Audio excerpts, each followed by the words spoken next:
Genesis chapter 8. But God remembered Noah and all the beasts and all the livestock that were with him in the ark. And God made a wind blow over the earth, and the waters subsided. The fountains of the deep and the windows of the heavens were closed. The rain from the heavens were restrained, and the waters receded from the earth continually. At the end of 150 days the waters had abated, and in the 7th month, on the 17th day of the month, the ark came to rest on the mountains of Ararat. And the waters continued to abate until the 10th month. And in the 10th month, on the first day of the month, the tops of the mountains were seen. At the end of 40 days Noah opened the window of the ark that he had made and sent forth a raven. It went to and fro until the waters were dried up from the earth. Then he sent forth a dove from him to see if the waters had subsided from the face of the ground. But the dove found no place to set her foot, and she returned to him to the ark, for the waters were still on the face of the whole earth. So he put out his hand and took her and brought her into the ark with him. He waited another 7 days, and again he sent forth the dove out of the ark. And the dove came back to him in the evening, and behold, in her mouth was a freshly plucked olive leaf. So Noah knew that the waters had subsided from the earth. Then he waited another 7 days, and sent forth the dove, and she did not return to him any more. In the 601st year, in the 1st month, the 1st day of the month, the waters were dried from off the earth. And Noah removed the covering of the ark, and looked, and behold, the face of the ground was dry. In the 2nd month, on the 27th day of the month, the earth had dried out. Then God said to Noah, Go out from the ark, you and your sons wives with you. Bring out with you every living thing that is with you of all flesh, birds and animals, and every creeping thing that creeps on the earth, that they may swarm on the earth, and be fruitful and multiply on the earth. So Noah went out, and his sons and his wife and his sons' wives with him. Every beast, every creeping thing, and every bird, everything that moves on the earth went out by families from the ark. Then Noah built an altar to the Lord, and took some of every clean animal and some of every clean bird, and offered burnt offerings on the altar. And when the Lord smelled the pleasing aroma, the Lord said in his heart, I will never again curse the ground because of man, for the intention of man's heart is evil from his youth. Neither will I ever again strike down every living creature as I have done. While the earth remains, seedtime and harvest, cold and heat, summer and winter, day and night, shall not cease. Chapter 9. And God blessed Noah and his sons, and said to them, Be fruitful and multiply and fill the earth. The fear of you and the dread of you shall be upon every beast of the earth, and upon every bird of the heavens, upon everything that creeps on the ground, and all the fish of the sea. Into your hand they are delivered. Every moving thing that lives shall be food for you, and as I gave you the green plants, I give you everything. But you shall not eat flesh with its life, that is, its blood. And for your lifeblood I will require reckoning. From every beast I will require it, and from man. From his fellow man I will require reckoning for the life of man.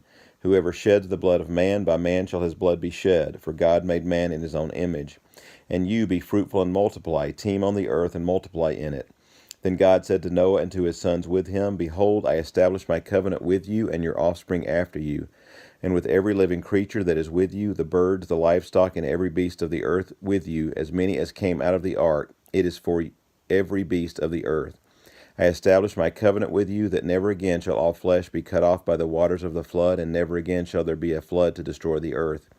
And God said, This is the sign of the covenant that I make between me and you and every living creature that is with you for all future generations. I have set my bow in the cloud, and it shall be a sign of the covenant between me and the earth. When I bring clouds over the earth, and the bow is seen in the clouds, I will remember my covenant that is between me and you and every living creature of all flesh. And the water shall never again become a flood to destroy all flesh. When the bow is in the clouds, I will see it and remember the everlasting covenant between God and every living creature of all flesh that is on the earth. God said to Noah, This is the sign of the covenant that I have established between me and all flesh that is on the earth. The sons of Noah who went forth from the ark were Shem, Ham, and Japheth. Ham was the father of Canaan. These three were the sons of Noah, and from these the people of the whole earth were dispersed. Noah began to be a man of the soil, and he planted a vineyard. He drank of the wine and became drunk, and lay uncovered in his tent. And Ham, the father of Canaan, saw the nakedness of his father, and told his two brothers outside. Then Shem and Japheth took a garment, laid it on both their shoulders, and walked backward, and covered the nakedness of their father. Their faces were turned backward, and they did not see their father's nakedness. When Noah awoke from his wine, and knew what his youngest son had done to him, he said, Cursed be Canaan, a servant of servants shall he be to his brothers. He also said, Blessed be the Lord, the God of Shem, and let Canaan be his servant. May God enlarge Japheth, and let him dwell in the tents of Shem, and let Canaan be his servant. After After the flood, Noah lived 350 years. All the days of Noah were 950 years, and he died. Chapter 10. These are the generations of the sons of Noah, Shem, Ham, and Japheth. Sons were born to them after the flood. The sons of Japheth: Gomer, Magog, Madai, Javan, Tubal, Meshech, and Tiras. The sons of Gomer: Ashkenaz, Riphath, and Togarmah. The sons of Javan: Elisha, Tarshish, Kittim, and Dodanim. From these the coastland people spread in their lands, each with his own language, by their clans in their nations. The sons of Ham: Cush, Egypt, Put, and Canaan. The sons of Cush: Seba, Havilah, Sabta, Ramah, and Sabteka. The sons of Ramah: Sheba and Dedan. Cush fathered Nimrod. He was the first on earth to be a mighty man. He was a mighty hunter before the Lord.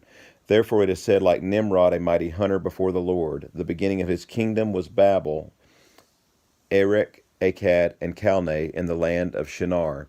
From that land he went into Assyria and built Nineveh, Rehoboth, Ir, Calah, and Rezin between Nineveh and Calah, that is the great city. Egypt fathered Ludum, Anamim, Lahabim, Naphtuhim, Pathrusim, Caslusim, from whom the Philistines came, and Caphtorim. Canaan fathered Sidon his firstborn, and Heth, and the Jebusites, the Amorites, the Girgashites, the Hivites, the Archites, the Sinites, the Arvadites, the Zemarites, and the Hamathites. Afterward the clans of the Canaanites dispersed, and the territory of the Canaanites extended from Sidon in the direction of Gerar as far as Gaza, and in the direction of Sodom, Gomorrah, Admah, and Zeboim as far as Lasha.